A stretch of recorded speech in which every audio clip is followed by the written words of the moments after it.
आगे चल रही हैं। 6052 वोट उनको अब तक प्राप्त हुए हैं। दूसरे नंबर पर उदयलाल डांगी जो आरएलपी प्रत्याशी है 4408 वोटों से दूसरे नंबर पर है।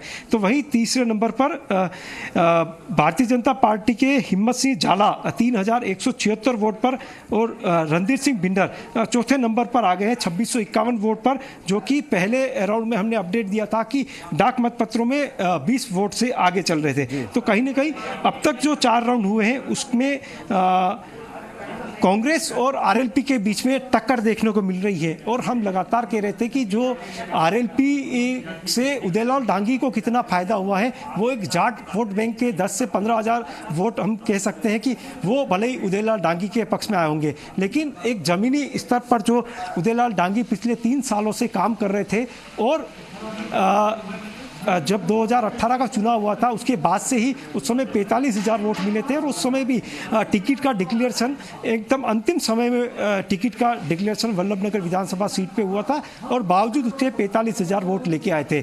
ऐसे कैंडिडेट को नेगलेक्ट करने के बाद अगर आप दूसरे प्रत्याशी को अगर मैदान में उतारा जाएगा तो कहीं ना कहीं कार्यकर्ताओं की नाराजगी जो है वो रहेगी और अनदेखी जो हुई है उसका कहीं ना कहीं जो अभी तक जो चुनाव परिणाम आ रहे हैं उसमें साफ होता है। अगर उदयलाल डांगी और भाजपा प्रत्याशी के अगर वोटों को काउंट कर लिया जाए तो ये बढ़त लगभग 7,500 से भी ज़्यादा होती है, जो कि कांग्रेस प्रत्याशी प्रीति सख्तावत को मिले अब तक के वोट में 1500 वोट ज़्यादा होती है। तो आप यही देख सकते हैं कि क्यों वल्लभनगर में लगातार भारतीय जनता पार्टी जो है वो कमज़ोर होती गई और पिछले 2 चुनाव में तीसरे नंबर पर भारतीय जनता पार्टी रही।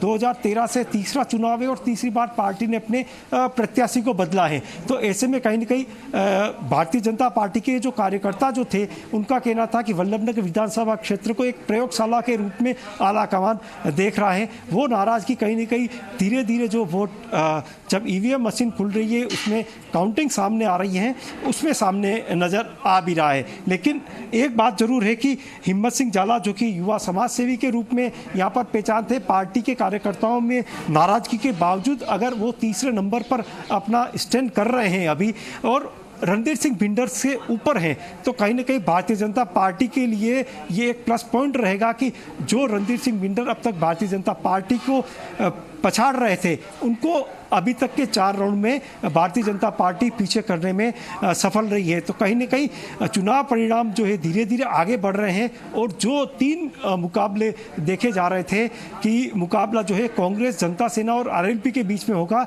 इस बीच भारतीय जनता पार्टी अगर ऊपर आती है तो कहीं ना कहीं पार्टी के लिए एक संतुष्टपूर्ण रहेगा। लेकिन अगर प्रत्याशी चयन में पार्टी ने सावधानियां बरती होती तो संभवतया ये परिणाम कुछ अलग भी हो सकता था। जी अभिनव। विवेक, आपके पास आना चाहूंगा, जो गैप है वो गैप बढ़ रहा है, घट रहा है, तस्वीरें बदलती दिख रही हैं, या फिर माना जाए कि यहां से जो है कांग्रेस की बढ़त धीरे धीरे बढ़ती चली जाएगी और तस्वीर कुछ घंटों बाद साफ हो जाएगी? जैसा कि अभी जो 5वें राउंड की जो गणना हुई है उसके आधार पर यह साफ होगा। अभी कुछ पूरी तरीके से एक तरफा नहीं कहा जा सकता है कि कांग्रेस यहां से लीड कर लेगी, क्योंकि भाजपा के केश सिंह मीणा भी इस 5वें राउंड में कुछ मतों से आगे बढ़कर आए हैं। वहीं जो तीसरे मोर्चे की जो बात हो रही थी, निर्दलीय जो बीटीपी के प्रत्याशी है थावरचंद मीणा, वो भी 1158 के करीब मत लेकर इस राउंड में पहुंचे हैं, 5वें राउंड में। चलिए, तो वो भी आगे बढ़े हैं, वोटों का पिटारा अब खुलता जा रहा है, तो तस्वीरें धीरे धीरे साफ हो रही हैं। आप लोग बने रहिएगा मेरे साथ। यहाँ एक छोटे से ब्रेक के लिए रुक रहे हैं, ब्रेक से जब लौटेंगे तो फिर से अपडेट लेंगे।